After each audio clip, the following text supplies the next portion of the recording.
Good evening, everyone. Thank you for your patience this evening. We're going to have one heck of a rally. But before we start,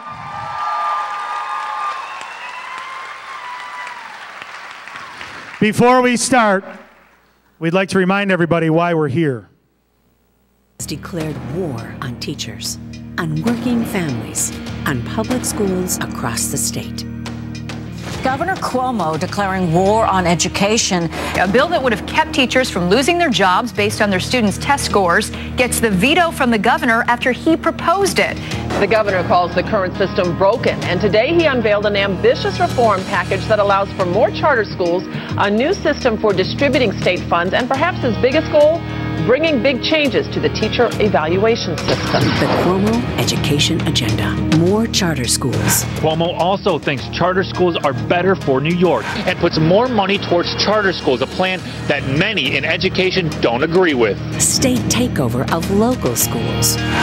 Now, the governor is being asked by leaders of the state's Board of Regents and Education Department to seek new legislation that would allow the state to potentially dissolve the Buffalo School Board and bypass the teachers' union rules. An outrageous test and punish teacher evaluation system. He wants teachers to be evaluated 50% solely by state exams. It's a convoluted, illogical system for evaluating teachers. And that's just the beginning. A tax on tenure, a tax on our pensions, inadequate school funding, rolling back our basic rights. I feel like this is a union-busting effort that they're going to come in and they're going to take away democratic and public control of the public schools here, and they're going to come in and undo the contracts. What does that mean? Does that mean we're not going to be able to recruit teachers to serve our most challenged kids and our most challenged families? Talking about evaluating teachers is just an excuse and a way of pointing the finger at somebody and shifting blame. It's time to stand up. It's time to fight back. Please help. Your generous contribution to the Call Out Cuomo Fund will help us challenge the governor's reckless agenda, help us stand up to the hedge fund billionaires supporting the governor's efforts, and help us protect and defend New York's outstanding public schools. Every single dollar contributed to the Call Out Cuomo Fund will be used to directly fight back against Andrew Cuomo's war on teachers, students, and public schools. Please give now to the Call Out Cuomo Fund. Together, we can win.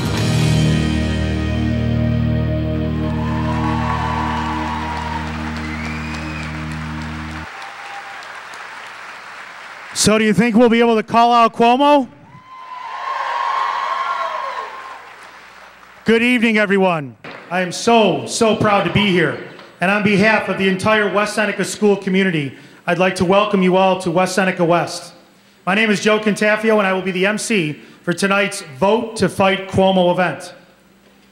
I want to let you know that I stand here proudly as a member of NYSET, president of the West Seneca Teachers Association.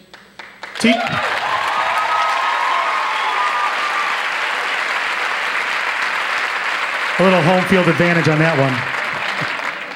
A teacher here at West Seneca West, but most importantly, as many of us in here, the father of 3 boys who attend public school here at West Seneca West Middle.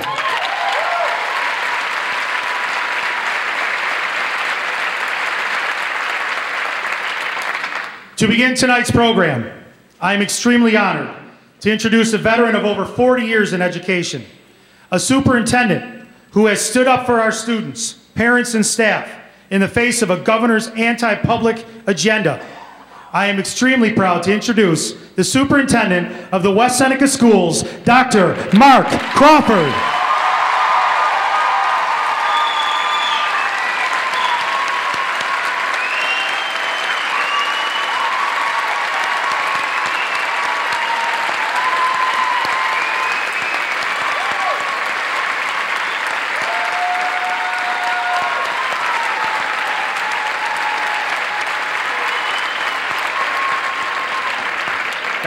Thank you all.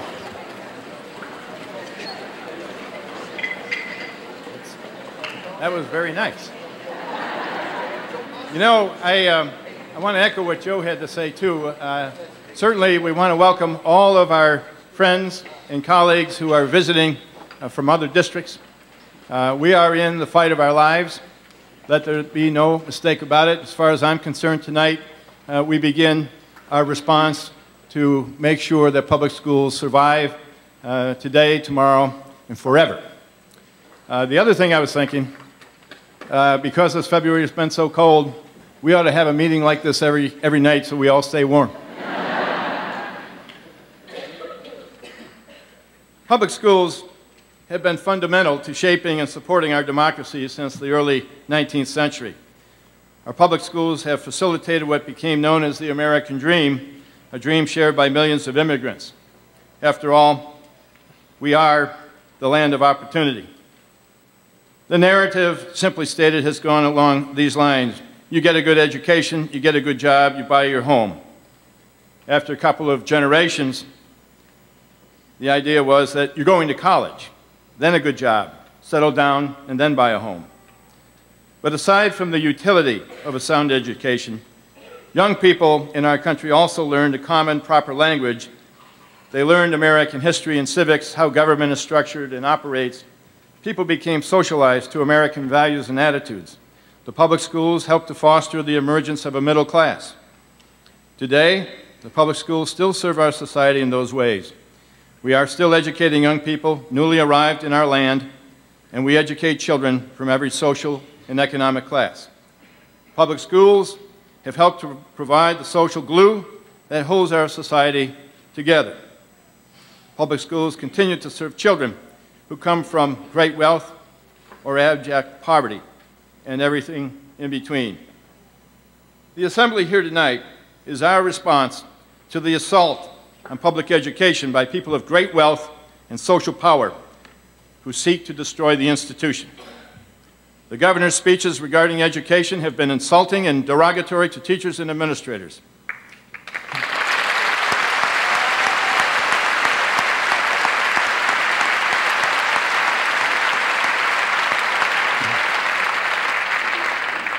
His proposed budget for public education falls far short of the state's constitutional responsibility to adequately fund public schools. Because of the governor's harmful reform agenda, which ties increases in aid to the reform and must be approved by the legislature, our school communities are held hostage and cannot properly prepare budgets for the next school year. Tonight, we are demanding adequate funding for our schools, along with the removal of the gap elimination adjustment. The state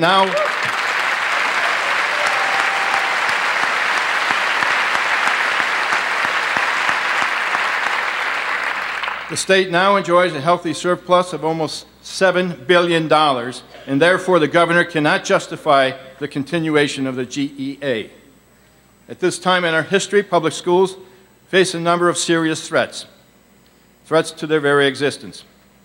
And by the way, I don't know about you, but I remember watching the gubernatorial debate, Channel 17, in late October, and the governor had been asked if he had anything to do with education, and I remember him saying no, he had nothing to do with it.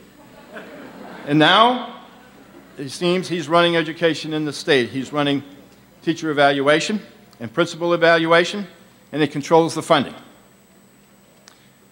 One of the reasons we are all thrilled with the turnout tonight, by the way, is that we are in the fight of our lives with the schools. And when you think about the threats that I'm about to articulate, you'll understand that it's going to be a long fight. I mentioned something about people of great wealth and social power in this country. There are people that are intending to utterly deconstruct us. School funding, number one, the GEA. In West Seneca alone, when we are budgeting through this year, we will have lost $39 million. Add to that, we're confined by a tax cap, and further imprisoned by the rebates that the governor set up if we stay under the tax cap. You should know that for the fiscal year 2013-14, we received $39 million total in our state aid. And our total GEA right now for this year, including this year, will be $39 million. And people wonder why we're concerned. How are we functioning? Why are we a school district now that is in severe financial stress? The other threat, the myths that public schools are failing. Do you know that less than 2% of all school districts in New York State have failing schools?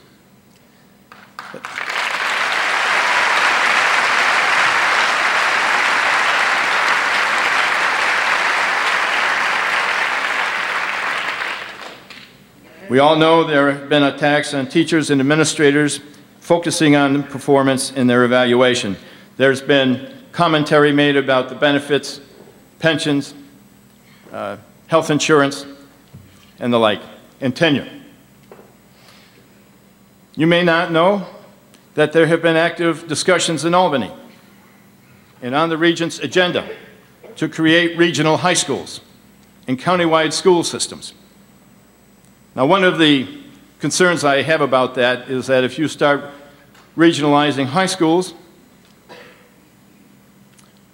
communities will lose institutions in their own backyards for which they have a great affinity, and institutions that play a vital role in the identity of that community and meeting the needs of children in local communities. Countywide school system, we have 37 BOCES districts throughout the state, so imagine 37 school districts throughout New York State with one superintendent and a board, a BOCES board, and how convenient things will be for a governor to manage and control education. This casts aside the history of public education in New York State, and indeed throughout most of the United States, and that is the idea of local control. We think that our school board here in West Seneca has the best idea and the best reasons for continuing to support our programs. They have the best contact with the community. They know the desires, the aspirations, the hopes parents have for their children better than anybody in Albany. This threat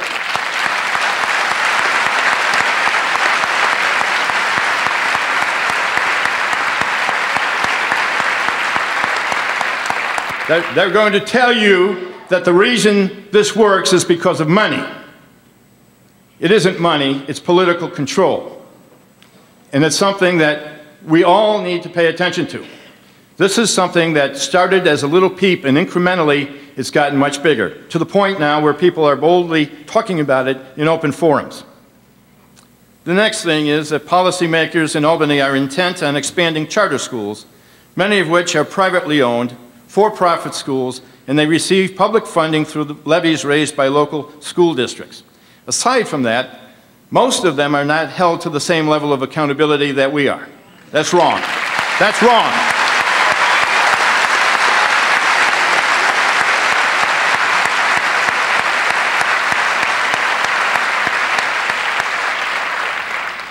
The other thing we have that's a great frustration to all of us is the unfunded mandates. APPR, ESL, AIS, assessments, and another 50 or so more. Now, I'm not saying that some of these things are indeed necessary to help our children, like ESL and AIS. But you know what? People in state ed or in the governor's office push these things through as policy. The legislature gets it, doesn't understand the ramifications for it, passes it into law, and then they push it out the door to us, and then we have to fund it. In the meantime, they give us a budget that they think is sufficient. They're happy that we get something of an incremental raise. That raise is washed out by the unfunded mandate. So the left hand doesn't know what the right hand is doing. That's the problem with that.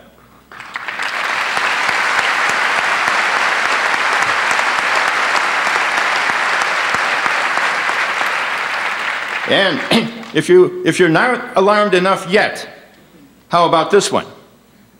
The governor seeks to establish regional educational czars that will supersede the authority of local school boards and superintendents. So that czar, right, exactly.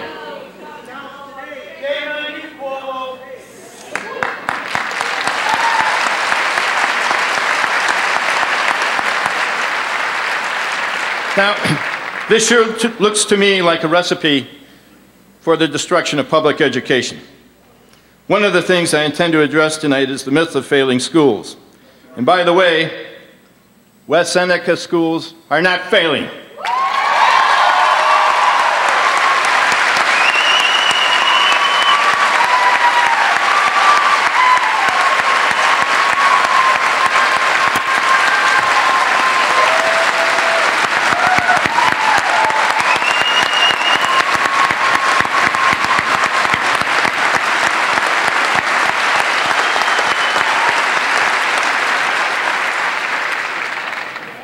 I should also say that any number of districts represented in this room tonight do not have failing schools either.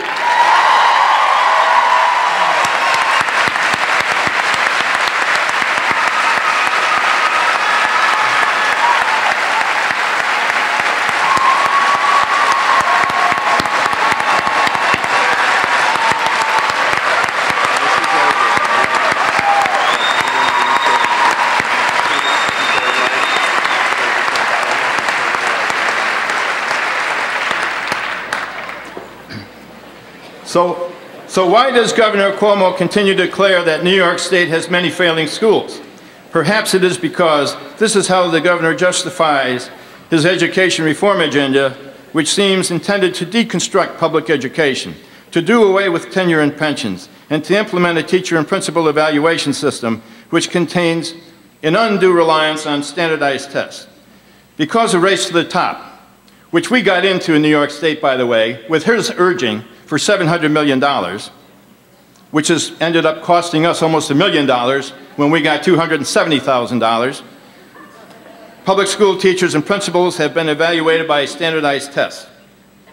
And they have not been valid or reliable because the curricula were not properly implemented and the test results for students and their parents have been neither diagnostic nor prescriptive.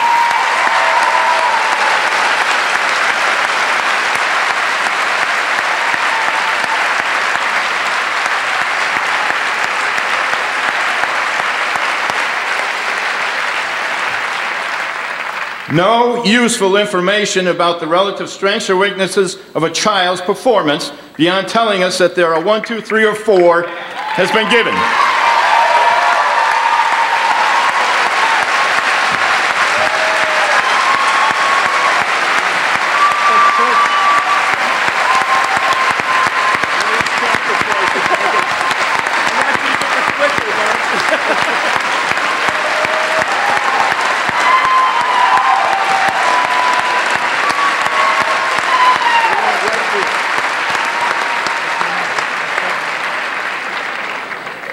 And now the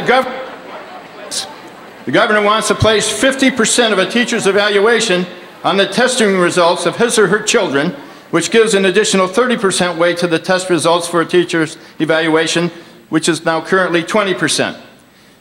There is no clear evidence, no clear research to suggest that the use of standardized tests is an effective way to evaluate teachers.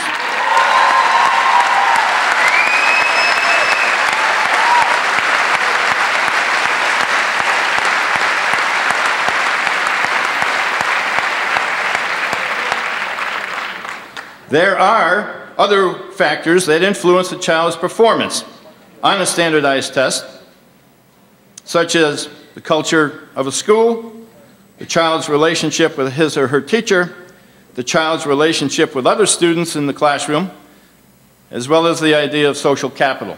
Social capital is a concept developed by James Coleman, a sociologist who did research at Johns Hopkins and the University of Chicago. And he suggests that academic achievement is significantly affected by both the culture of a student's school and the student's life outside of school.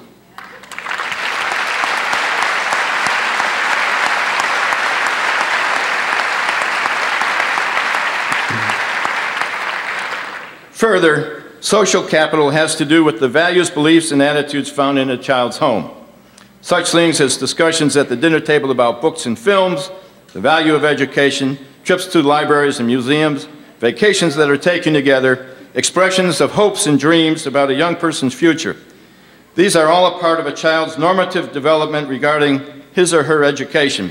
It is the investment of time and effort and a parent's ability to provide learning opportunities beyond the schoolhouse that helps a child assign a relative value for education. In the New York,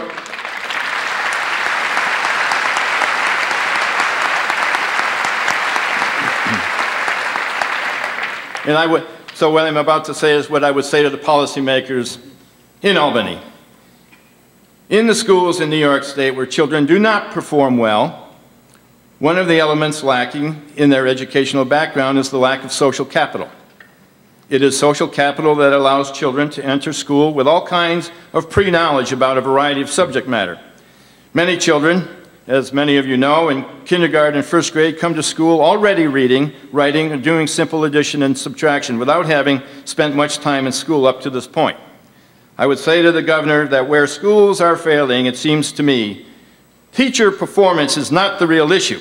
The real issues are matters like social capital, attendance, poverty, and culture of the school.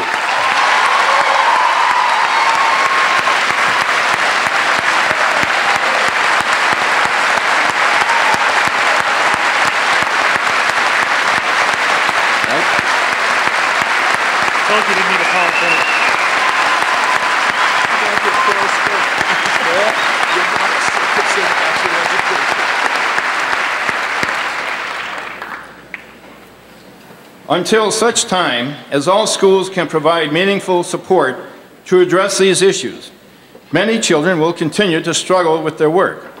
This kind of response to meet the needs of children is a far cry from the incessant testing program that the state would have us follow, particularly in a state that has 37% of its children living below the poverty line.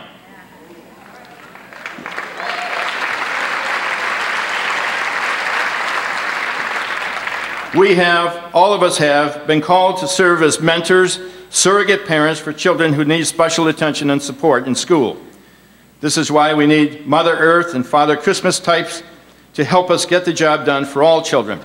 And I believe that we already have them among us.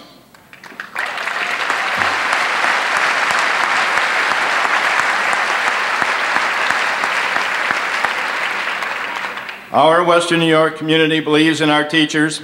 Our school boards believe in our teachers. Our parents believe in our teachers. And most importantly, our children believe in our teachers. Our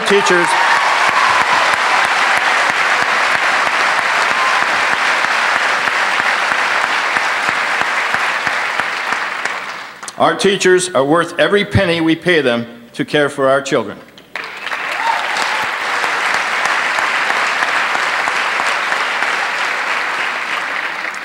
Finally, we demand fairness and equitable treatment by the state for our public schools, tonight, next week, and forever.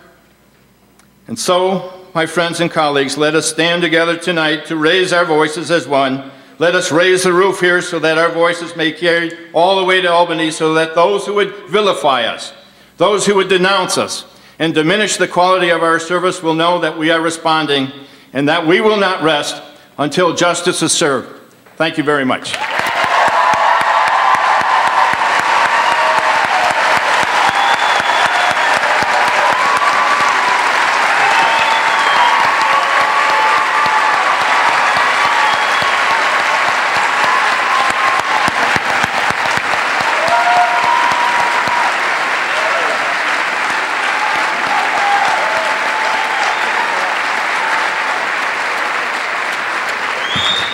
I'd like to just say something very quickly, and I know a lot of people are very involved in social media.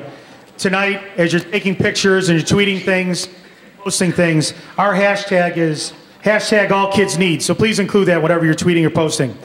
#AllKidsNeed. Let's let everybody know across the state what we're talking about. I would now like to introduce the person that will get us started. He's a school counselor from Hamburg, a member of the NYSA Board of Directors. Please welcome Mr. John Morozak.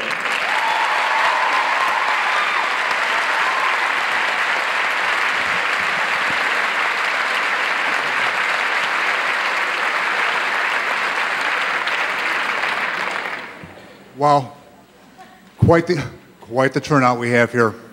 Thank you, Dr. Crawford, for an outstanding beginning. Good evening, and once again, welcome. I look around this auditorium, and there is an amazing group of people here. Obviously, you're here for a very, very special evening, as we all are. We've put a lot of time and energy into it. I hope you've also figured out that this is an audience participation evening. Joe indicated that I'm a counselor at Hamburg High School. I've been there for 23 years. I'm a proud parent of 2 daughters who graduated as Hamburg Bulldogs. And my wife was a BTF member for 34 years. So,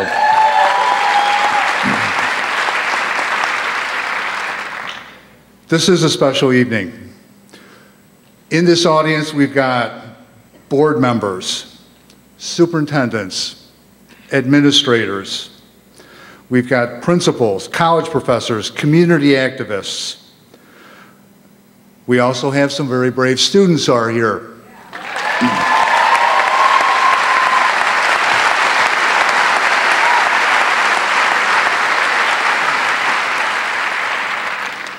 So let's get this party started. When I identified a particular group, I'd like for you to stand up and make some damn noise. So, do we have any parents in the audience?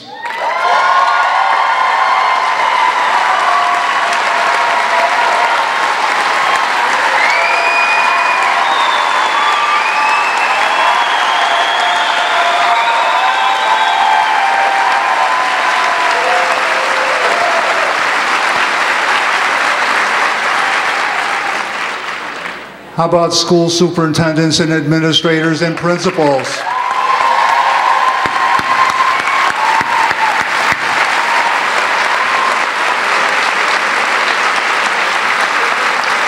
Board of Education members. Any Board of Education members here? Yeah.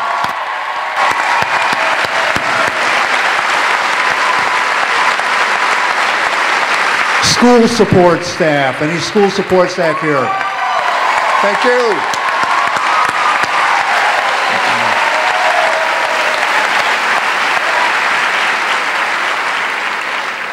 I'm going to stop here just for a second because we were anticipating a full slate of legislators. I understand that some of our assemblymen and women have been kept in Albany, but we do have Senator Tim Kennedy and Senator Mark Canapento. Welcome them.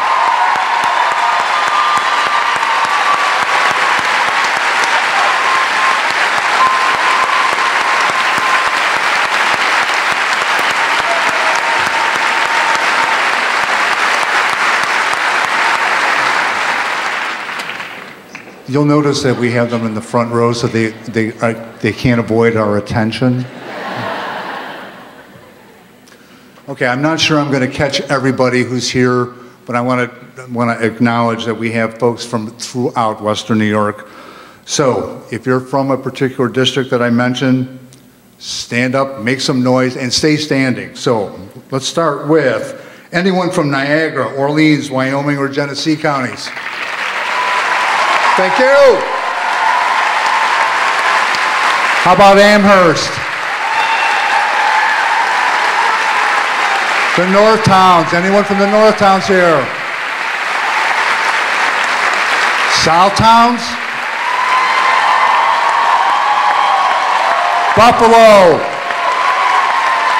Clarence. Cheektowaga. Depew. East Aurora. Eden. How about them Bulldogs from Hamburg? Orchard Park, Iroquois, Lake Shore, Lancaster, Springville, the Tonawandas, Tri-County Boseys, Higher Ed from Buff State, ECC, N-Trip, Fredonia. Did I forget anybody? Oh yeah, West Seneca.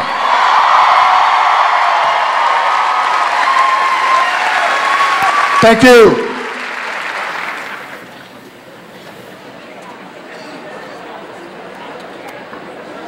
All right, are we ready to get to work now? We are here because our concerns about the devastating reforms that the self-proclaimed king of all schools, Governor Andrew Cuomo, wants to put in place. Governor Cuomo's first 4 years in office have not boded well for public education. I can attest that all of us here tonight have been doing our very best to help Governor Cuomo understand just how damaging his public education policies are. The problem is that for whatever reason, and there are millions of reasons behind his choices. I slipped, I'm sorry about that. We can edit that out, right, Jeff? He is not hearing us, but hopefully, as Dr. Crawford said, the message will get to him tonight. Governor Cuomo, he is so concerned with teacher evaluations and school accountability. Well, we want him to know we're very concerned about his performance too, in regards to our kids. So we're going to evaluate him tonight, and we're going to hold him accountable with the report card tonight. Now, all of you here, when you came in tonight, you were given a report card, and I'm going to ask all of you to help us fill in their grades. But before we start grading him, I want you to know we have invited Governor Cuomo to come to tonight's grading. Now, I know it's hard to believe, but he has not responded. But I want to give the governor one more chance. I don't know, senators, you might have passed him on the thruway. Governor Cuomo, are you here tonight? Well, as we teachers often do, we always have to be prepared in case the lesson doesn't quite go perfectly. So, Governor Cuomo.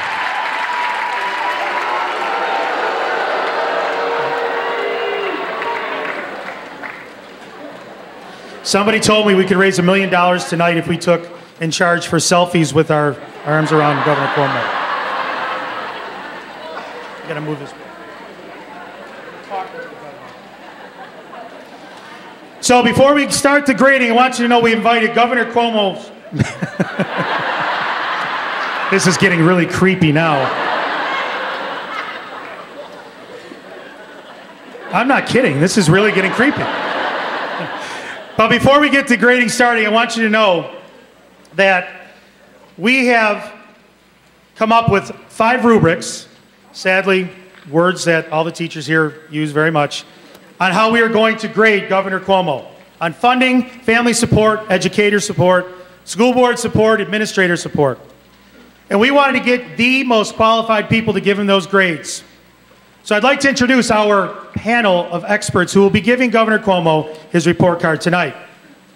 First of all, to give him his grade in funding in public schools, a public school teacher for over 40 years, a current West Seneca Board of Education member for over 24 years, and most importantly, as she told me, proud parent of 4 West Seneca West graduates, Mrs. Janice Dalbo.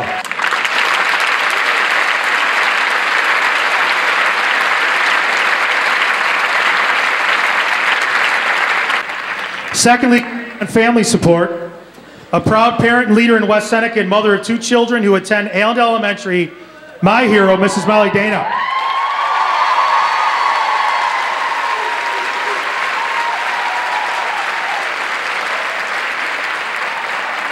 Grading educator support is our own 2014 New York State Teacher of the Year and Lewiston Porter teacher, Mrs. Ashley Dreyer.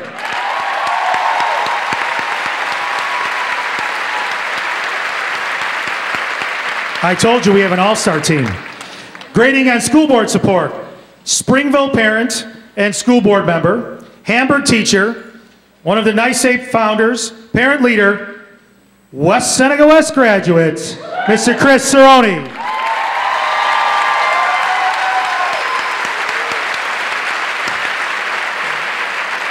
And finally, to grade on administrative support, longtime Western New York superintendent and current superintendent of the Hamburg schools, Dr. Vincent Coppola.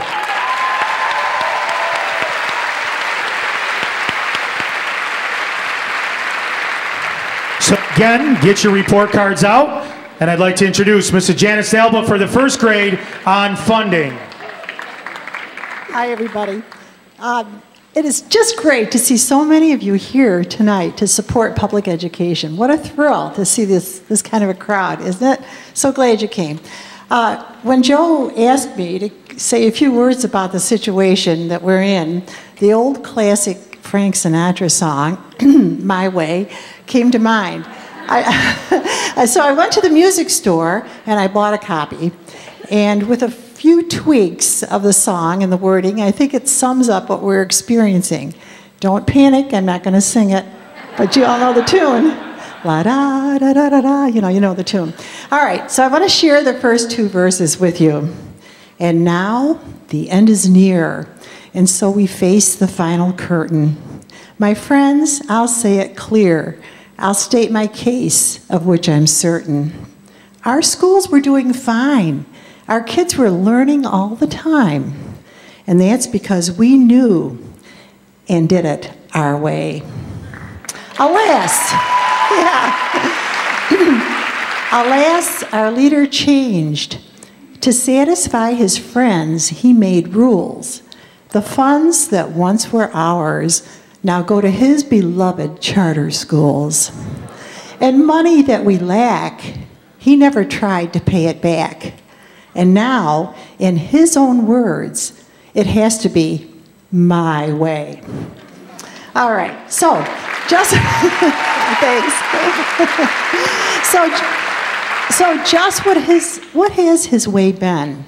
He decided to correct the state's deficit on the backs of our schools. And in West Seneca, he's taken over $35 million from our budgets. We made a conscious determination not to cut programs for kids because you and I know that that is one of the biggest motivational things that gets kids up in the morning and out to school. And it's a way to develop, and it's a way to develop creativity.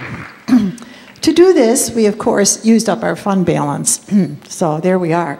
Now, with much pride, the governor says he has a surplus. How wonderful! There will be money for education. But wait, his way has attached many more strings to that money than the best puppeteer uses. He has misinterpreted Empire State to mean his role as one of an emperor. He is...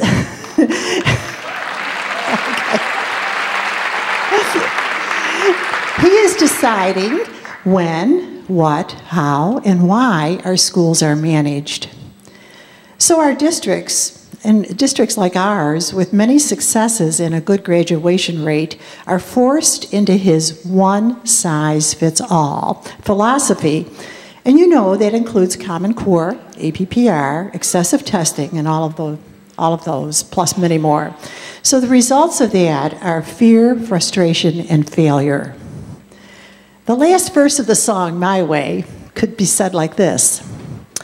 For what has a child whose trust is ours to do when denied by governing powers, to do the things he truly feels and not the rules of one who yields? The record shows kids take the blows if Cuomo does it his way.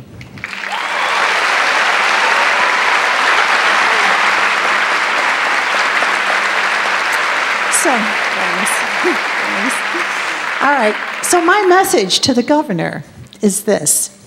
You have failed in the rubric of fund. Where is he? He's over there. Okay.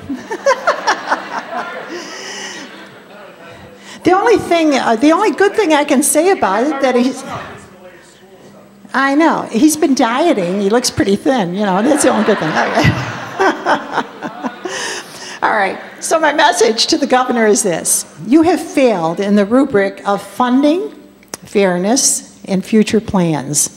And my grade would be a resounding F. I think my greatest wish for the future of our governor is a 30-20A. Thank you. Thank you.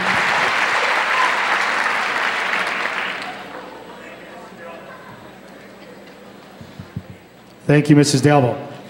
And now to grade the governor. Did everybody put the F down in their report card? Okay. And now to grade the governor and family support, Mrs. Molly Dana.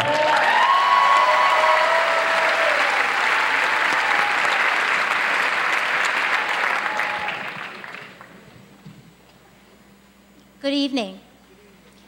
Can all the moms raise their hands? Love my mama friends. Aw. I'm sure that every mother in this room can relate to the visceral feelings of holding your child in your arms for the very first time. The moment resonates in your mind, in your body, and your soul. I held God's perfection in my arms in 2004 and again in 2007. I was given the greatest task on earth, to be a mom. I promised that I would love my boys forever. And loving my boys means protecting them from harm. Parents, our children are in harm's way. Governor Cuomo has waged a war on public education, and I refuse to allow my children to be used as weapons to destroy public education and take down their teachers.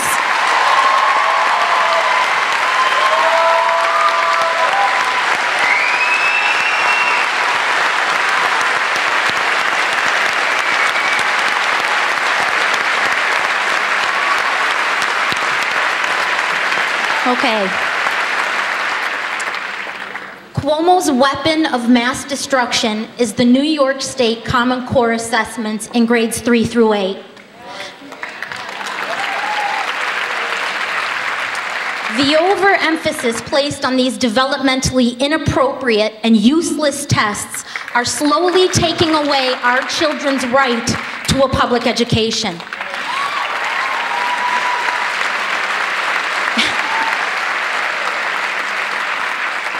Curriculum flexibility, creativity, critical thinking, problem solving, and joy are being sucked out of our classrooms.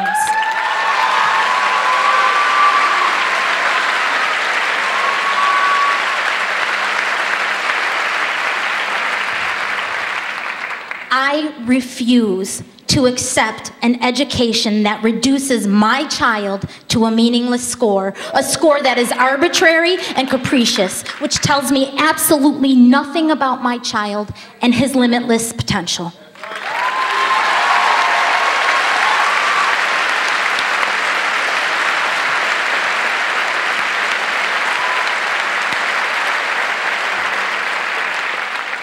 What kills me the most is how our youngest, most vulnerable learners are being pushed to meet grade level requirements that are unrealistic and unfair. It's like teaching a child how to swim by throwing them in the deep end. Our children are sinking. Yet, sometimes I hear parents make the argument that their child is doing fine with the Common Core, or that their child does fine on the assessments.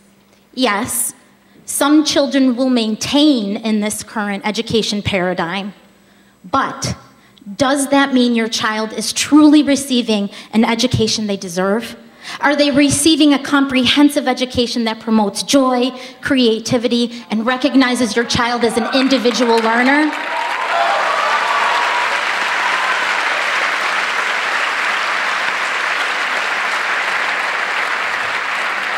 It's not about creating good test takers. These tests are essential to Cuomo's promise of breaking our schools. Or in his words, he wants to break the last public monopoly. You see, without these tests and your child's score, Cuomo and his millionaire hedge fund cronies cannot carry out their agenda. Without your child's score, they can't falsely label your child as a 1, 2, 3, or 4. Without your child's score, they can't create the illusion that public schools are failing and need to be replaced by charters.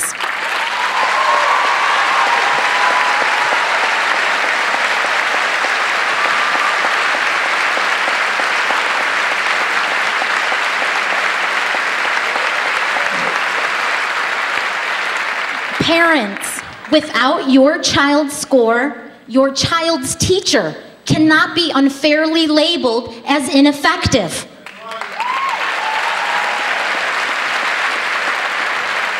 Without your child's score, the war on public education will end. Parents, we must save public education for our children by refusing the New York State Common Core assessments.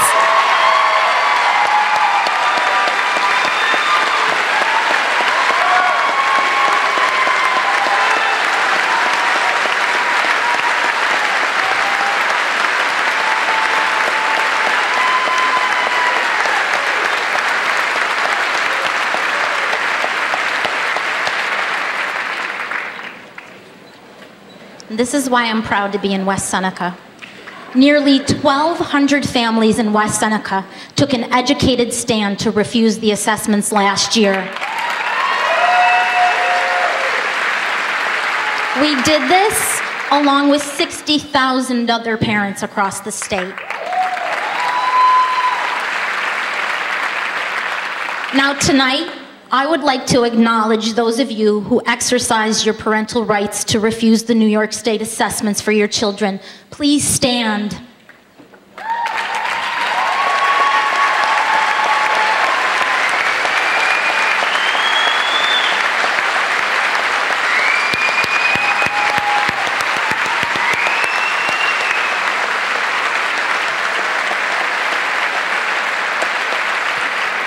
Parents, keep standing, please. Please stand. Keep standing. Breaking rules is not easy, but when the rules are harming our children, it is necessary.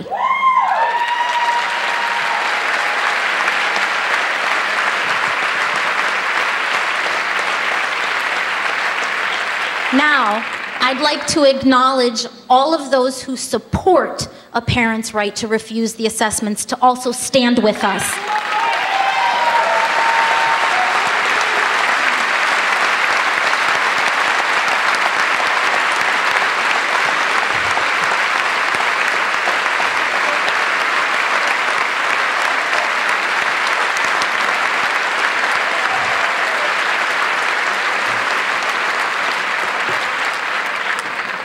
Governor Cuomo, take a good look around this auditorium. We are a force to be reckoned with. You, Mr. Cuomo, cannot destroy love, light, or truth. You have failed the children of New York State, and you have failed the parents of New York State.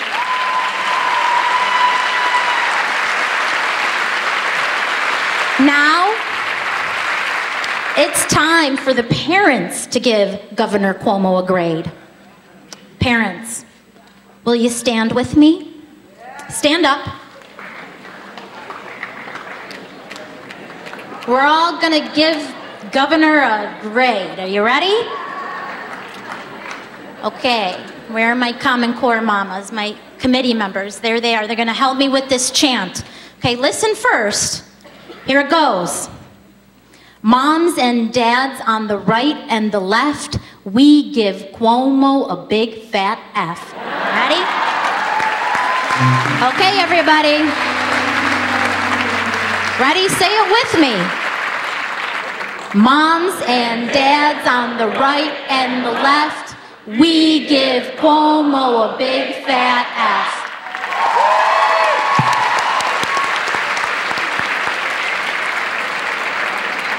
Parents, choose to refuse. Our kids, our schools, our rules. Thank you. Thank you, Molly.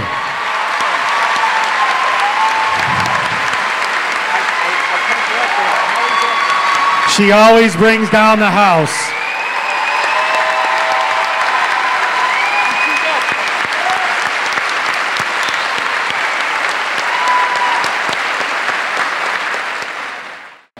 And now to talk about educator support, our New York State Teacher of the Year, Mrs. Ashley Dreyer.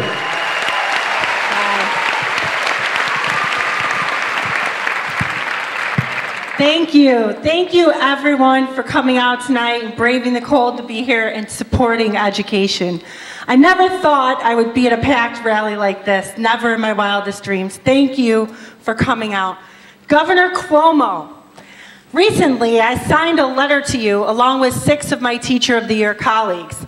The letter called "This is Personal" appeared in the Washington Post and the Albany Times and several other news publications. It's no surprise, thank you. It's no surprise to any of us that you haven't visited our classrooms. We haven't heard from you. We are teachers, and as you plot and plan for our state to become more of a testing culture and try to dismantle public education, we will band together with parents and administrators and support staff and everyone to fight back. These are our kids. These are our kids, and I'd like everyone to say it with me. If you stand with me, if you believe in public education like me, say it with me. This is personal. Ready? This is personal. You can't imagine, Governor Cuomo, the insanity of administering Common Core line testing to high school students with severe disabilities, like I did last year. Thank you. Hours and hours and hours of testing administered to students functioning at pre-kindergarten level, students with severe disabilities, fragile students taking the New York State alternate assessment that was aligned to the Common Core. It has impacted them in negative and harmful ways. Your policies, Governor, aggregated with teacher evaluations amidst this new curriculum, have led to a chaotic rollout of the Common Core, especially for my students with special needs and English language learners. Thank you.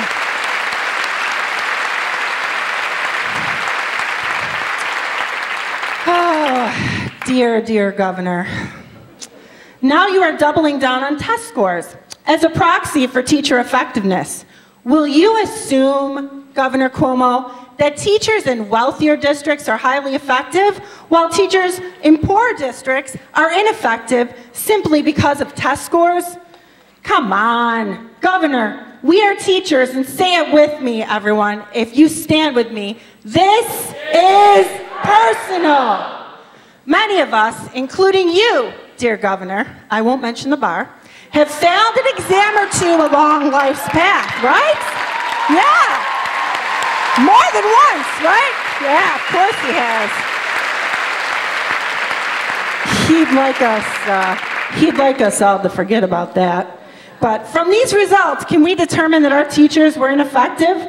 Educators understand the value of collecting data, we sure do, but it must be interpreted wisely. So while it may be reasonable to use student test scores as a small portion of a teacher's evaluation, increasing that portion of 50% makes absolutely no common sense at all. And everyone, please tell him, this is personal. It's not that teachers and schools or students are horrible. Rather, the problem is that students with an achievement gap may also have an income gap, a healthcare gap, a housing gap, and a family gap, like my children do at home. Just to name a few. You know, if we truly want to improve educational outcomes, these are the real issues, dear Governor, that must be addressed. No, as the mom of 2 daughters that were one who is a freshman at the University of Pennsylvania and one who's a 2nd grade student in the Grand Island schools, public education is really all my children have. I don't have wealth, I'm a teacher, I don't have connections, and I don't have a 2-parent household. My children have public education as an opportunity for a good, solid future. That's all they got. There ain't nothing else. Thank you. As teachers, we were cautiously optimistic that the Common Core learning standards would be diagnostic and prescriptive.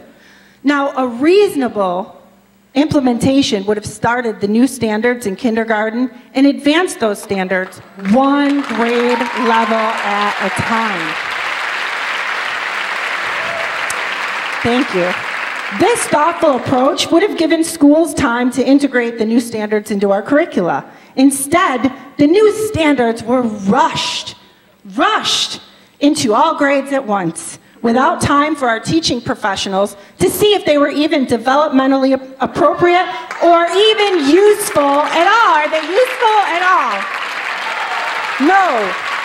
Then our students were given new tests of questionable validity before they even had a chance to develop the skills to be successful.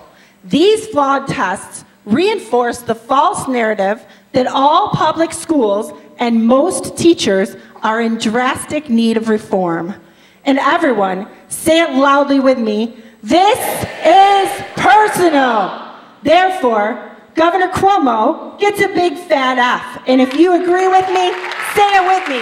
Cuomo gets a big fat F. Thank you, Ashley. And now about school board support, Mr. Chris Cerrone.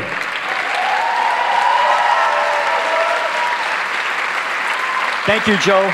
I'm glad to be home. Joe and I graduated, should I say the year, Joe? Yeah. 1988, class of 1988, West Seneca West. And believe it or not, I had hair down to the back of my neck back. So did I. Yeah. My students don't believe that, but I won't dig up the old yearbook photos. We don't want to see a mullet or anything like that. So I'd actually like to start off here. Well, first of all, I've had the honor of sharing the stage a few times with Molly, and I always end up after her. Can somebody please reorder this the next time I speak? And then I have to add Jan and Ashley to that as well. I got to start going first. Maybe alphabetical will work. I don't know. I'd actually like to start off, and this might be surprising, thanking Governor Cuomo. Well, here's why. We have school board members, superintendents, administrators, principals, teachers, parents. How many times do we all agree? We're agreeing now. Okay? So thank you, Governor Cuomo, for bringing us all together to defend, and I'd like to do a little chant we've done a couple times, to defend our schools. Because whose schools are these? Our schools. Not your hedge fund buddies, not your charter fund donators. Our schools. Our schools. Whose schools? Our schools. Jan talked a little bit about funding, and schools, boards around the state are facing such a horrible situation right now.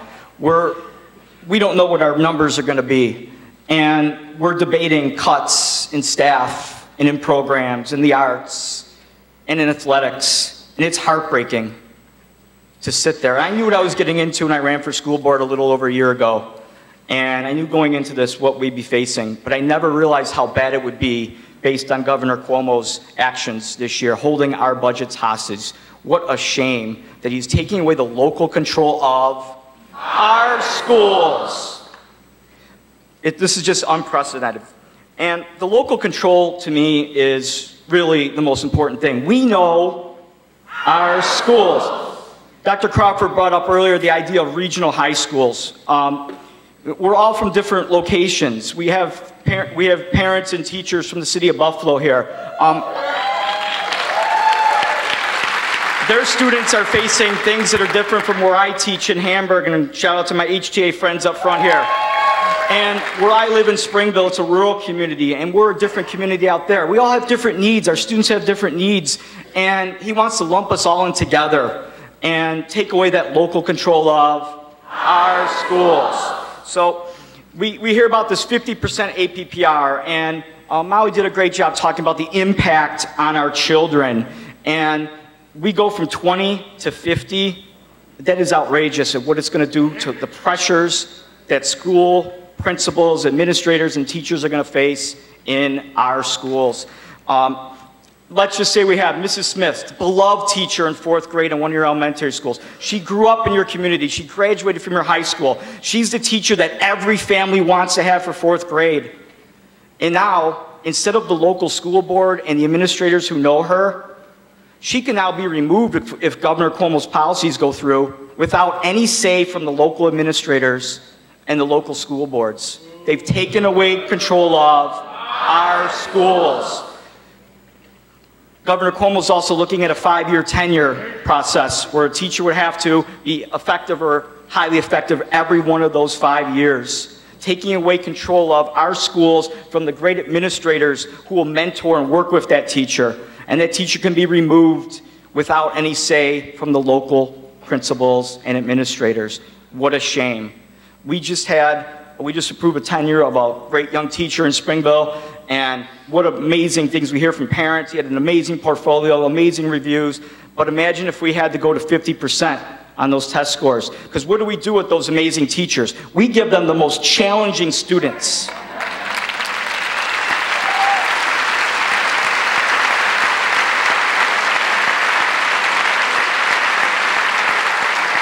Will teachers now run away? Because I remember back in the old days when I started, 4th and 8th grade was taboo. Nobody wanted to teach those grade levels because that was when the state tests were in those grade levels. Back in the good old days, we long for that now.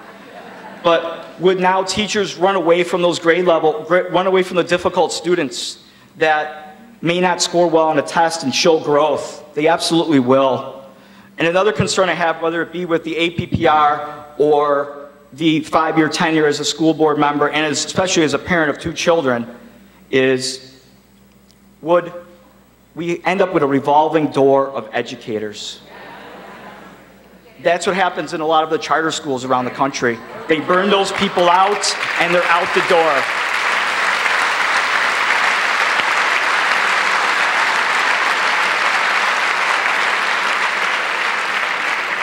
We need teachers who are dedicated to their communities and know their communities because they know our schools.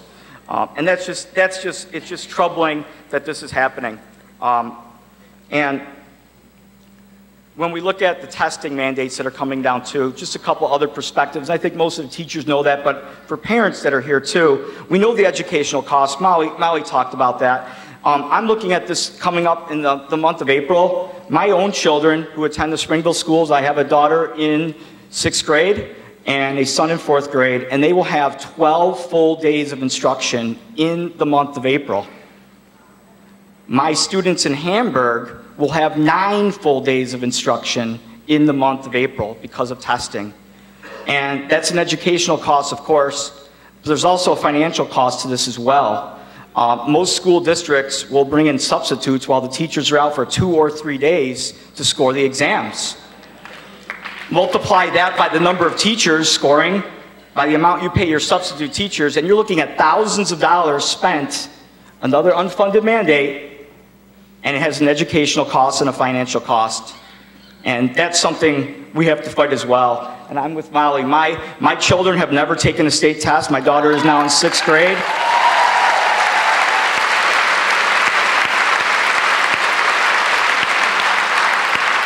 And my daughter, will be her 4th year boycotting the state tests. And she asked, well, how much longer are we doing this? And I told her, I said, I'm not in the opt-out business. The purpose of the opt-out is to end the madness of the over-testing.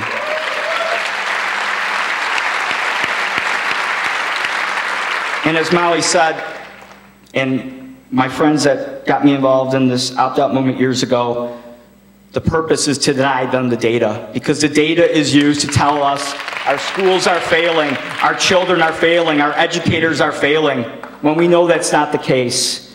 So whose schools are we defending? Our schools, not the hedge funders who 6 of them outspent all of the New York State teachers who donated the vote coat in the last election. 6 hedge fund billionaires outspent all the New York State teachers. Okay? Unbelievable. And today I was just on Twitter relaxing for a little bit coming up here, and I saw some things coming from Student First, one of those corporate education reform groups that gets a lot of money from the billionaires, and they were tweeting out almost exactly what Cuomo says verbatim. So we know where he gets his education talking points, basically saying, how can we have 98% of teachers be effective, but only 31% of the students be passing the state test, when we know that voodoo math is being used on both ends.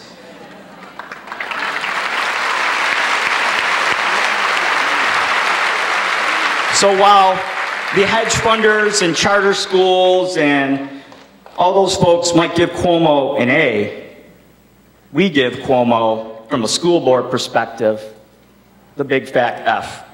Thank you very much. Thank you, Chris.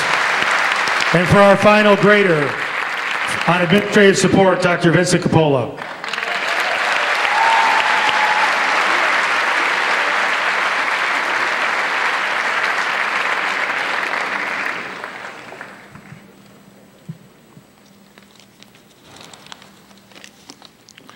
How are you?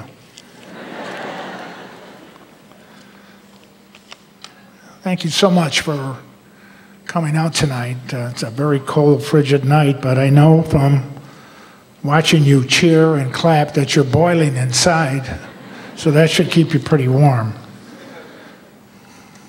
I want to thank Senator Kennedy and Senator Panapeno for being here tonight.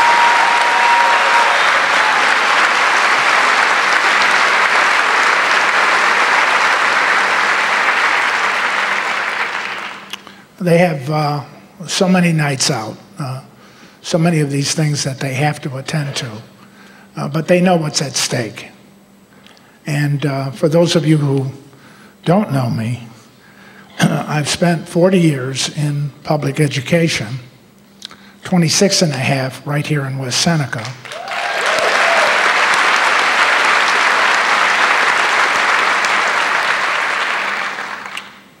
And the last 17, after I retired from Corning Painted Post, I've been working as an educational consultant and doing superintendent searches across the state of New York, doing some interims. And I just want to impress on Senator Kennedy and Senator Panapeno, 57 years. I'm 77 years old, and at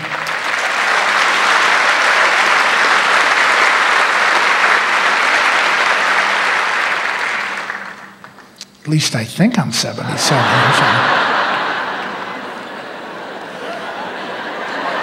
Yeah. I can tell because the suit is 77 years old. But what I want to say to you two gentlemen is, in those 57 years, I've never seen anything like this, ever. So it means there's a lot going on here. There's a lot at stake. I do want to point out that Joe and Mark received 165 letters urging that I be invited to speak here tonight. And I think that any guy who would sit down and write 165 letters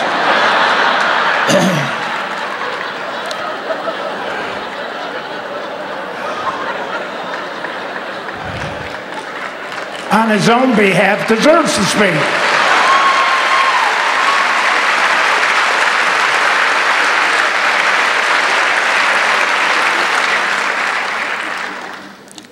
My wife helped me write a few of them.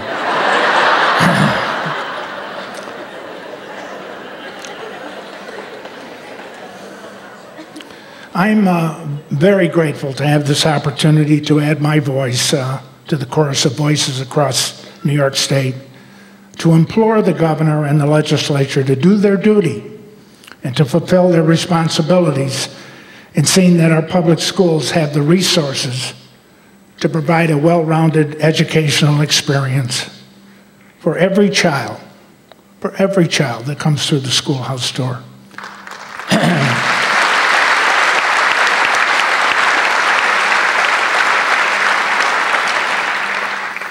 You know, it's a special treat and a privilege to be up here, to be participating with a former colleague and a friend, Dr. Mark Crawford, who has been lending his voice so eloquently to making our governor and our representatives understand what is at stake in this upcoming state budget. When I was the superintendent of West Seneca, I hired Dr. Crawford as an elementary principal.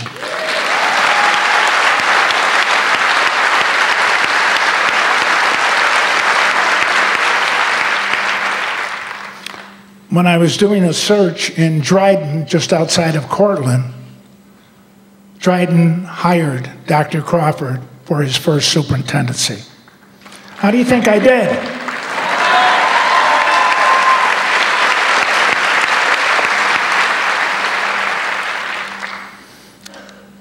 He owes me a percentage, but I haven't gotten it yet. I also want to thank Mrs. Janice Dalbo, who I worked with when I was in West Seneca, who's provided great service to the West Seneca Board of Education over many, many years. Thank you, Janice.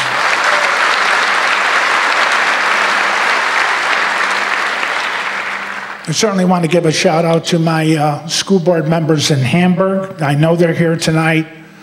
We have at least 4 or 5 of them. We have some administrators. We have some parents, from teachers here from Hamburg. Welcome, Hamburg.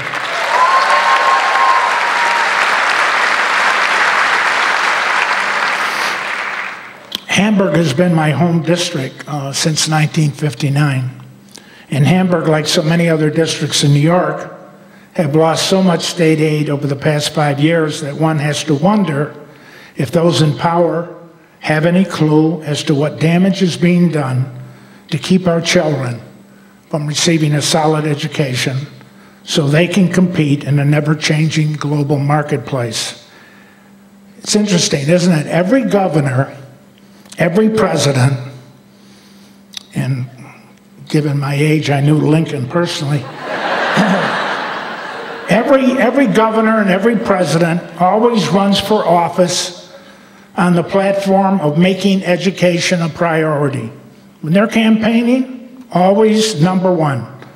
They surely must know that public education has been the great leveler in our society. We take in everyone.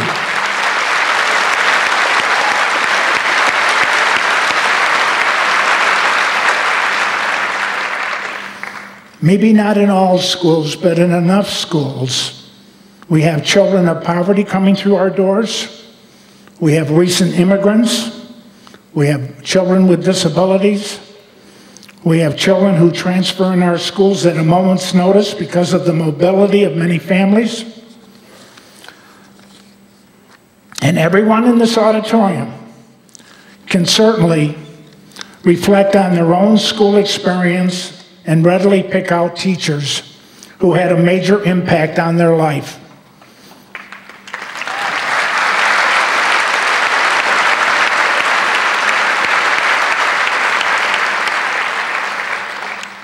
Even the former Commissioner of Education in New York State, who lost his parents, he lost his parents when he was 12 years old.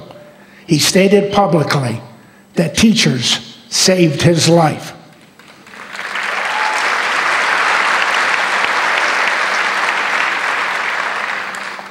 Every scientist, government official, doctor, lawyer, and religious leaders were taught to read and write by teachers.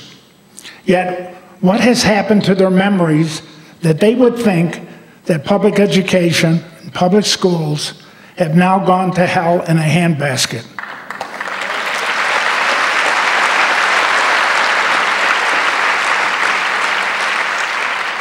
So where is their sense of decency when it comes to recognizing the noble profession of teaching and administration and the long history of public education transforming the lives of children into young adults?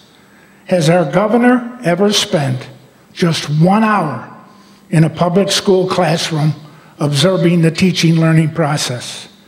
Yes, we know that he likes to come to Buffalo, and we're appreciative of everything he's doing for the Buffalo economy.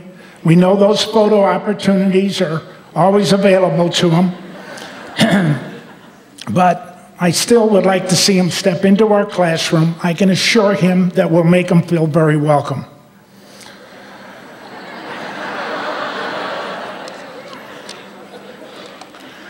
I was in a kindergarten classroom in Hamburg just recently, and the children were all gathered on the floor, listening intently to their teacher presenting a lesson on verbs and nouns. Kindergarten. I was astonished by how much they knew and how eager they were to share what they knew with their teacher and their classmates. When I started clapping over their performance, a little boy popped up and he said, "That was a verb."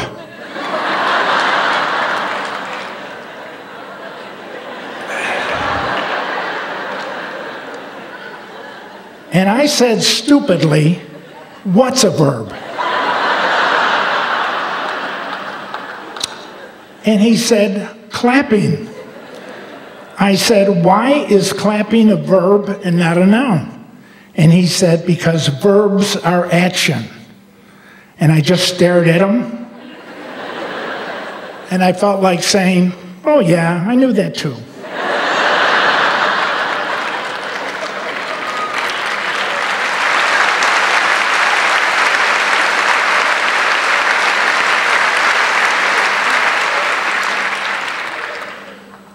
I mean, seriously, are you kidding me? Verbs and nouns in kindergarten, and I watched a master teacher in that kindergarten classroom. I don't need any APPR to know when I see a good teacher.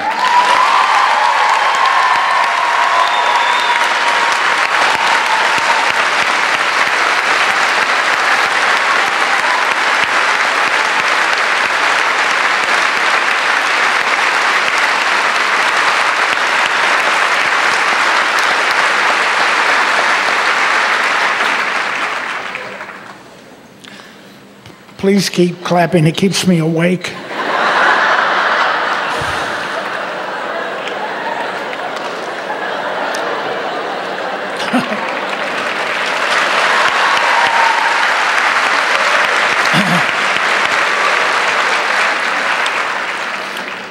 We're running out of our shoes to keep up with all the mandates and changes that are occurring with the new standards.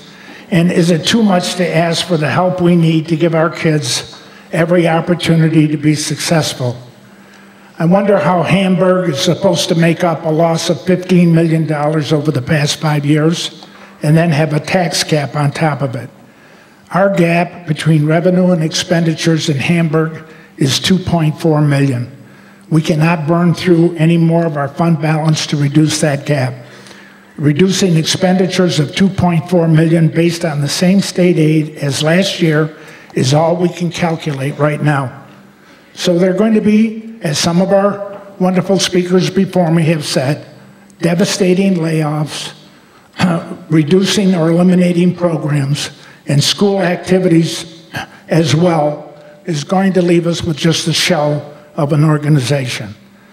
The governor has gone out on a limb by stating clearly there will be no increase without giving in to his additional demands for evaluation reforms. Well, what about all the unfunded mandates, Governor? When are we going to get some relief for that?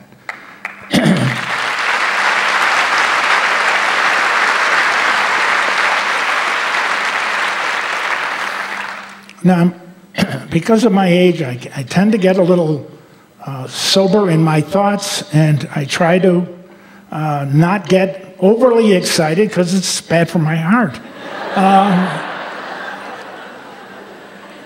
So, as I look out at all of you young folks out here, I know that a solution has to be found soon, and some compromise has to be reached. Neither the governor nor the districts will get 100% of what they want, because that's how it's always worked in Albany. And as much as this rally is just a wonderful thing and is needed, and you need to keep putting the pressure on, I'm convinced that folks like Senator Panapino, Senator Kennedy, and all of the other colleagues down there have to find a way to get rid of this game of chicken. Who's going to blink first? We have to find a solution because that's the only way we're going to get something done. The governor is not facing the electorate in the fall. Silver has fallen from grace. It's not going to be of any help.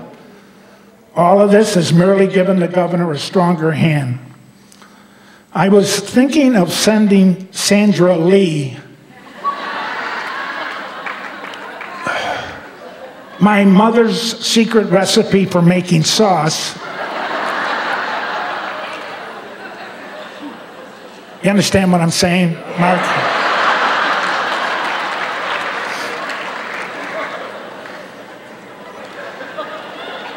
Well, then explain it to Senator Kennedy.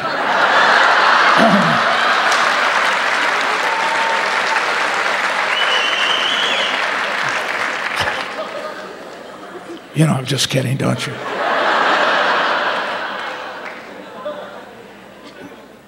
Maybe the sauce will soften him up. We can appeal to the better angels within him.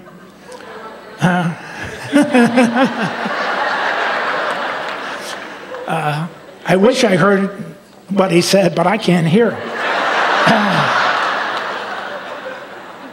And when this is over, you're going to tell me what I said. Seriously, all I know is that all of you in this auditorium and those individuals attending other rallies across the state are in this fight until the end.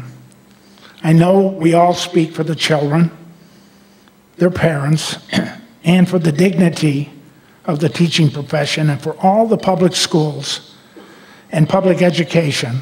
All the public schools and public education, what they have done to transform our democratic way of life that still is the envy of the world.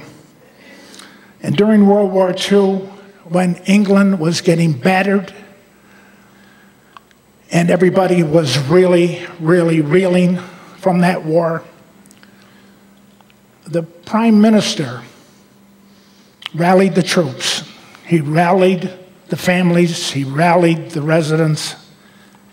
And so I end with, in the words of Winston Churchill, never give in, never give in, never, never give in.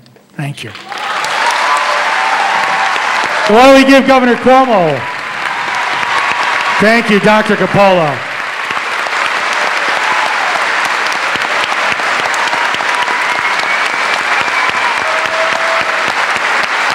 I think we just found Jon Stewart's replacement.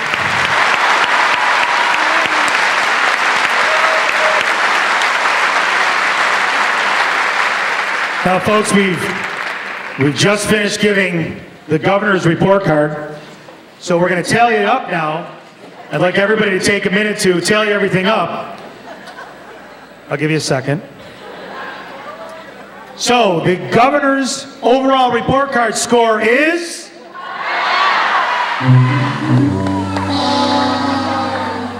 So now it's time to go to work, folks. We had some laughs. We talked about some serious topics. Now we're getting to why we are here. That's a pretty bad grade, Mr. Governor. Parents and teachers usually see failure as an opportunity to get someone's attention and develop a plan to get better results. So what do we do with that failing student? We give them an improvement plan.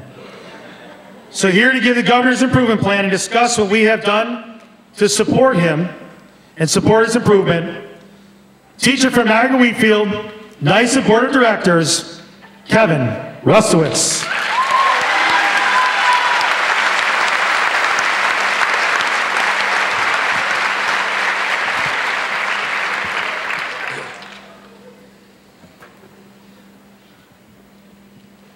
Talk about a hard group to follow. I heard Dr. Cuomo only had 2 sentences written on his paper.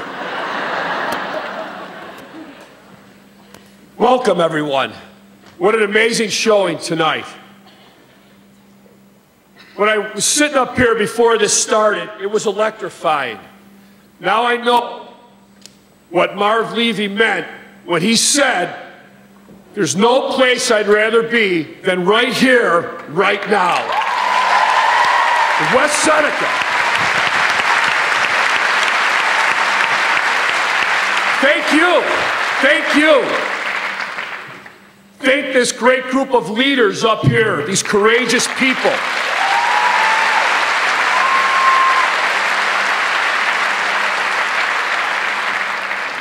I'm proud to stand here with all of you today.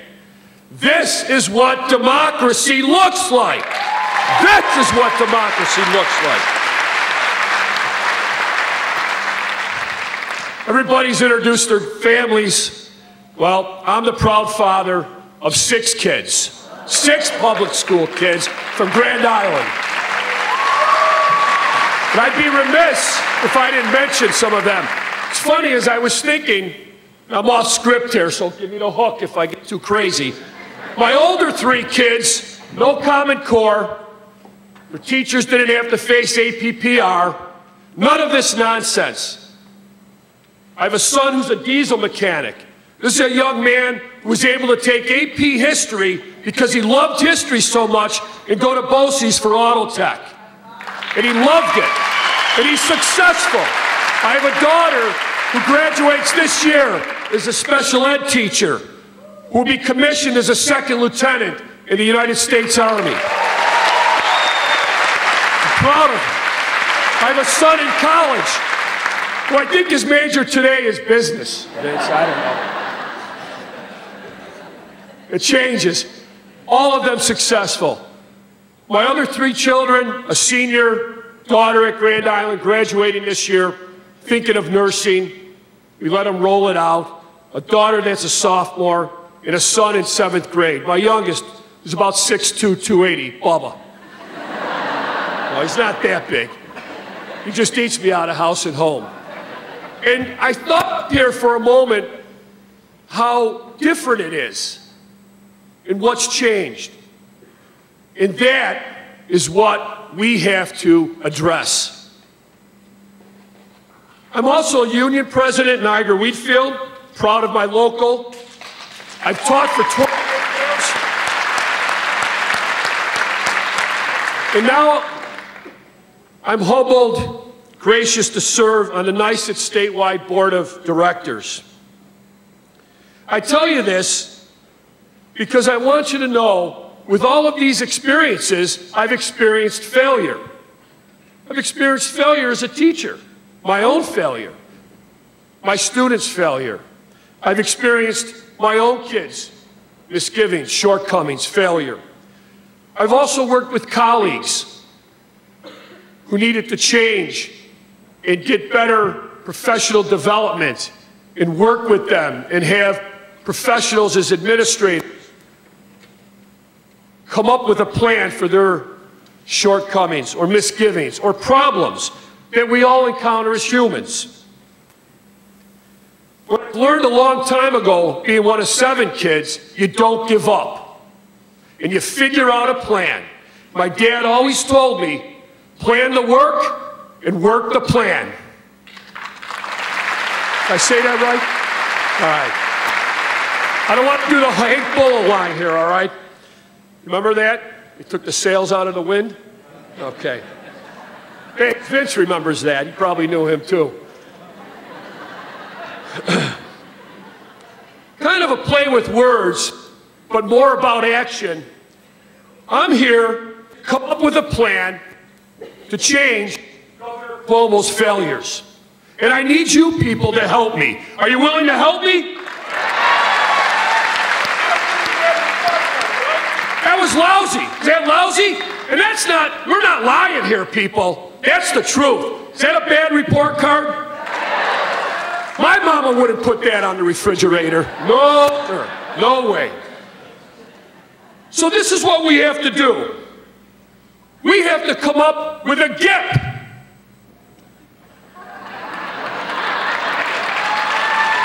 All right. A governor improvement plan. We need an improvement plan for Governor Cuomo. I'll give you the details and how you can help on this. But first, I want to explain what we'll do together to help improve Governor Cuomo's education, let me rephrase that, failed education policies. Our MC, Joe Catafio, will come back up here when I'm done, and he'll ask you to vote on the plan, because this is what democracy looks like. That's democracy. In most cases, we have a semester to work with kids. I teach seniors, government. I have a whole semester. I've worked with kids throughout high school, kind of in like an adopt a freshman program, like I need more kids, all right? I've also worked with teachers over a year period on a tip, but we got a problem here. We've got 30 days, people, to come up with a plan and put the plan into action. We have 30 days because the budget by law is due by April 1st of each year. So we need to help Governor Cuomo improve on his failed public education policy in the next 30 days. Are you with me on that?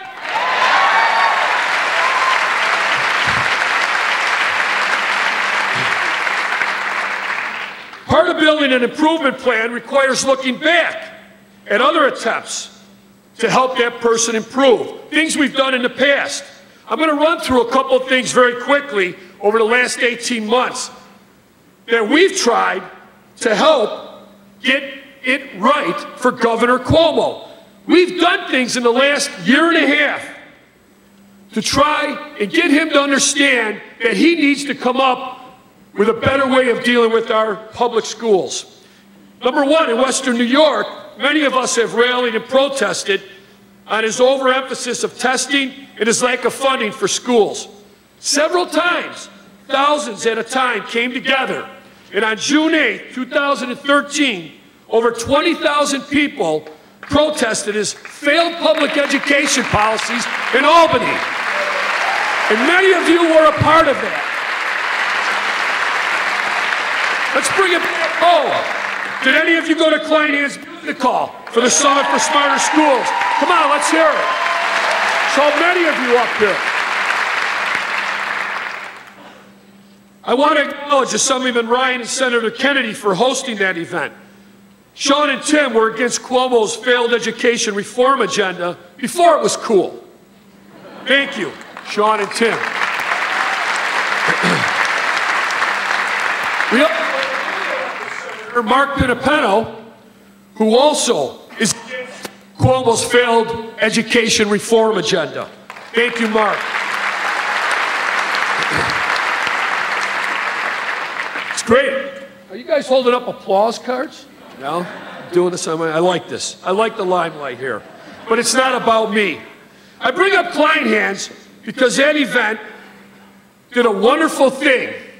When Molly was up there speaking, and our other people that we had up there speaking, administrators, people from all different areas of academics, they proved something. They destroyed the myth that standardized testing in New York is a valid measurement of student learning or teacher school quality. They destroyed that myth that night. We thank you.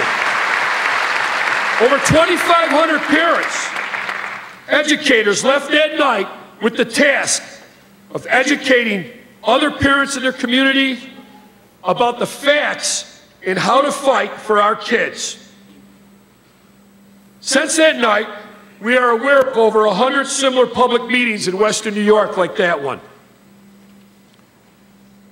So thousands have protested, and Cuomo has not listened or learned. Number two, over 10,000 parents, educators, academics submitted testimonials, research papers, letters to Cuomo, the New York State Ed Department, the New York State Board of Regents, and the Chancellor regarding the failure and pain of the implementation of the Common Core learning standards and the extreme overemphasis of standardized testing on our children.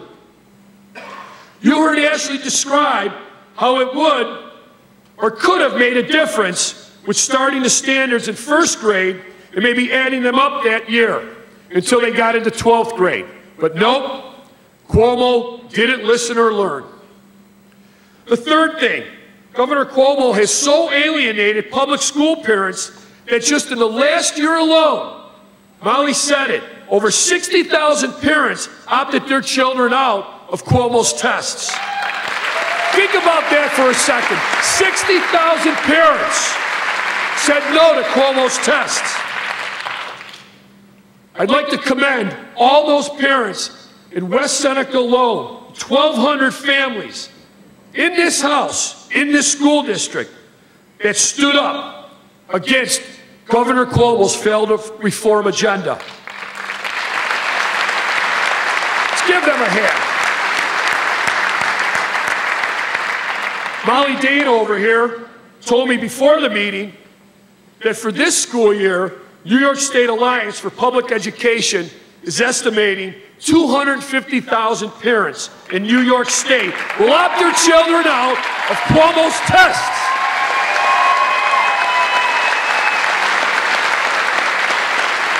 Thank you, parents.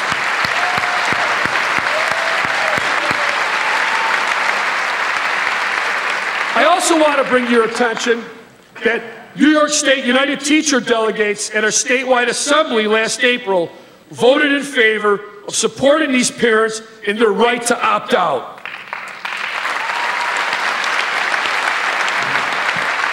Earlier this month, my own local, along with many locals like West Seneca, other locals out here, Hamburg, Springville, many others out there, voted on their own local resolutions supporting parents as well. Parents, you have our support, and we know we have your support. Thank you.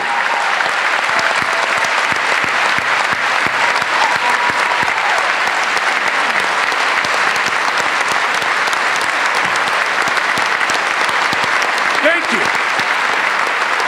One more thing. Keep standing, Dr. Crawford. Keep standing, West Seneca Board of Education. One other thing here. Dr. Crawford and the West Seneca Board of Education not only support parents for opting out, but they stood up against sit and stare. No students here face that hurtful policy. None.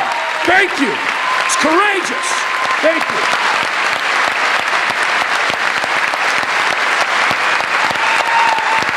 $60,000 parents. And Cuomo still did not learn or listen. So it's obvious we've got our work cut out for us. He's one of the slower ones.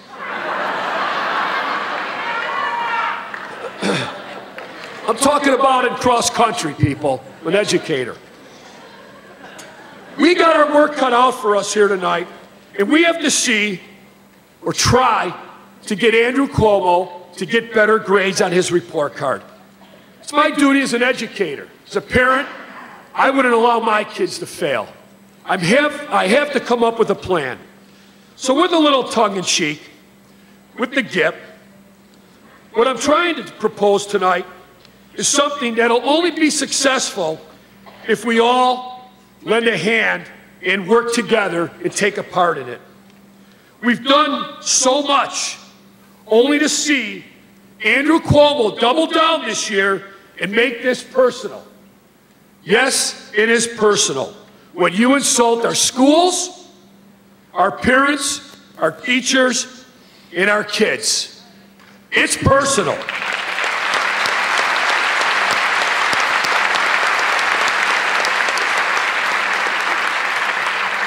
We're going to have to go out of our way and work twice as hard in the next 30 days to educate all of our friends, colleagues, neighbors, families, and light a fire in our communities. We only have 30 days.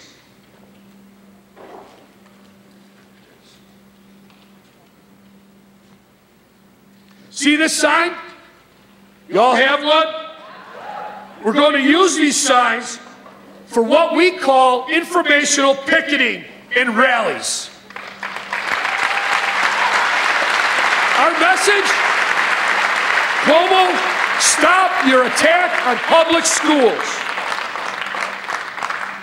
Now imagine if you and a group of school staff, parents, board members, legislators, community leaders set a time to gather with these signs in front of one of your schools before or after school and picket for an hour or so. You can also draw attention and get the opportunity to educate, inform, a lot of people that don't know what's going on, that aren't involved in their schools. And when they find this out, the disservice, the deform, the problems that this governor is putting on our communities, they'll recognize it impacts all of us. Because poor schools lead to poor communities. And poor communities have people move out. And nobody's left. Now look around here tonight. What if all of us, there are over 1,000 of us, I think Mike Dealey's going to estimate 2,500, give or take 500, all right, from over 50 school districts in Western New York. We should be able to have a picket every day in multiple locations across this region. And I promise you, from my experience, it's a great activity. It's a lot of fun. We've stood in the roadways, right? We've been out there in the cold. I got to give a shout out to Kate from Fredonia, who's walking in with me with a snowsuit on. And I had my suit coat, I left my jacket in my truck. She said, "Is this really outside?" I said, "From Fredonia, that a girl."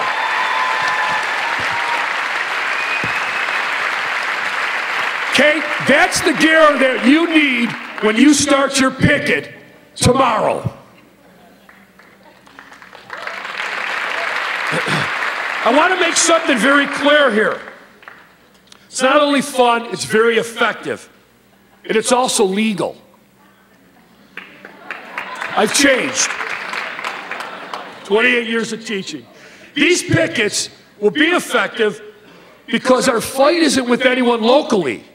Our fight is with Cuomo, right? Our fight is with the governor, right? So for all of us to be able to help and to go out and help each other at pickets, I need all of you to get a hold of that Cuomo report card that we handed out to you when you came in tonight. So ushers, if they need one, or if you can grab that, raise your hand if you need one. I'd like you to get that Cuomo report card out that you graded him on. Can you get that out, please? We also have a bunch of these outside in the hall when you leave. Flip that report card over. And there it is. You're going to see a calendar of events that some groups have already organized, days for pickets. Look at West Seneca up there, nine pickets, I believe, already. We've got a rally with Lakeshore. We've got Iroquois. We've got the start. What I'm going to ask is that you decide to participate in this improvement plan by setting up a picket in your own local or in your own school district. And what I'm going to ask is that you see Sarah or Louisa in the back there and get a captain. Somebody who's a little loud, maybe proud, somebody that's got a snowsuit. And get that person to be the captain or the leader of that picket and to pick up the captain's bag that's out back at the table with Louisa and Sarah from NYSET. When you get that, they're going to help you answer any questions. And they're also going to ask you to maybe commit to a date. Because if you put it in writing, you got it as a date. And then we can all look at this by going on the NYSET website and say, what am I doing tonight when it's only 14 degrees out? Balmy. Where's the picket? Where's the next one? And that's what we have to do. We have to send a resounding message to Governor Cuomo. And it's going to take all of us. The energy that you had in the beginning of this rally tonight, it was amazing. I saw Dr. Crawford doing the hustle up here to the Doobie Brothers. It was amazing. Everyone that attends tonight should walk out of here with a personal picket sign. And you can put it in your car. You will draw attention to it, and you can explain the plight of our children and of our public schools, and you can educate, because all of us are educators. That's what we have to do when we walk out of here. So on the back of this, you can personalize your own sign. Please keep it clean. all kids need. Hashtag all kids need. And if you need more signs for an event, see Louisa and Sarah, sign up with Cam, get a hold of the NYSED office, the Western New York office, and let us know. It's a great way to meet your neighbors of Western New York. It's a great way to meet other students and parents. It's a great way to meet legislators that will be at our pickets. Little pressure. And it's a great way to stand up for our kids. I hope I've painted a clear picture for what we have to do. No test. The test is going to come in a month. I hope that you'll all lend a hand. They say ignorance is bliss and knowledge is power. That can't be more true tonight. With our power, we have courage. Look at the courage up here tonight. Take some of that courage with you. Courage leads to understanding you have a responsibility to act when there's an injustice. And that's what my father always said to me. You have a responsibility to other people. Maybe he thought that I would be a public school teacher someday. We have a responsibility to act right here, right now. My most sincere hope is that after the New York State budget is complete, that we can invite Governor Cuomo to Western New York and give him a much better report card than we did tonight. I would love to say he listened and learned. Our kids' lives, our kids' futures are depending on it. Thank you.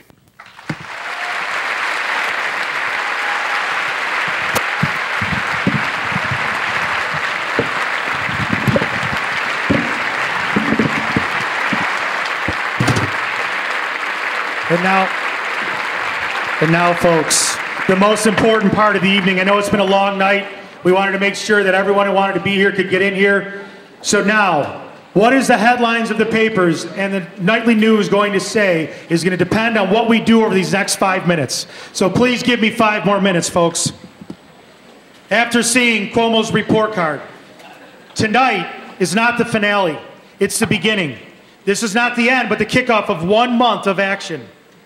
We need to let our legislature know that we will stand behind them when they stand up for us. We have our legislators, 2 of them that were here today in the front row with Senator Kennedy and Senator Panapinto.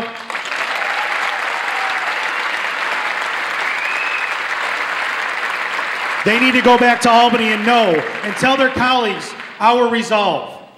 Now, this is a unique opportunity.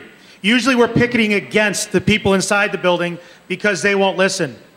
This time, we are picketing with the people inside the building. Teachers, administrators, students, parents, support staff, together fighting Cuomo's cuts. If every one of us in this room, and I'll give you the challenge I gave to all of our members, could find 30 minutes to march outside of our school buildings, at least once this month, our message would be heard. Our very simple message: fund our public schools. Stop the attack on public schools. Don't mess with our local control. Our kids have never been, nor will they ever be, just a test score.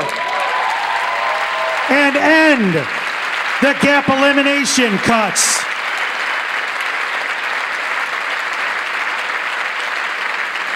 So we built this meeting as a vote to fight Cuomo. And hopefully our improvement and action plan will get him and our state legislator to do right by our schools and students. And I'm about to take a roll call and a vote to control what that headline will say, but first I have to say a very quick couple thank yous. First of all, I would like to thank all the state legislators that did come here, Senator Panapinto and Senator Kennedy. Thank you for being here. Thank you to this incredible all-star panel that we have up here. Thank you to our ED directors, Mike Dealey, Todd Hathaway, planned all this together. Jeff Pacer, Keith and Craig Ersing, all of our great ushers, And I know I'm forgetting others, but I want to say it quickly. But most important, I am so proud to thank Dr. Crawford, our Board of Education, and the West Seneca school community for allowing us to kick off our Victory Month here in West Seneca.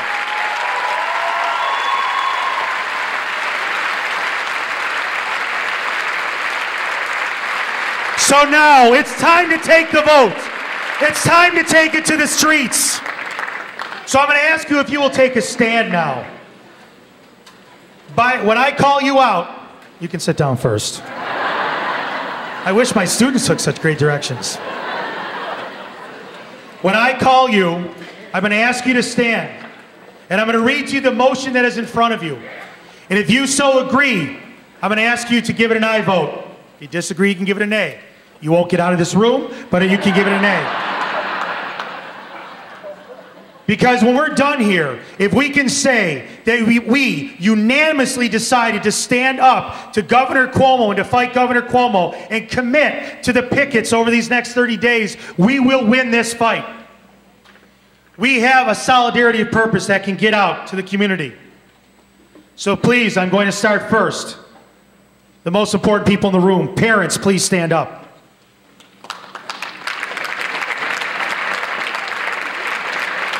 Parents, will you commit to informational picketing and/or rallies to fight Governor Cuomo's attack on public schools that include over-testing of our students, inadequate funding, irrational teacher evaluation systems, and a loss of local control?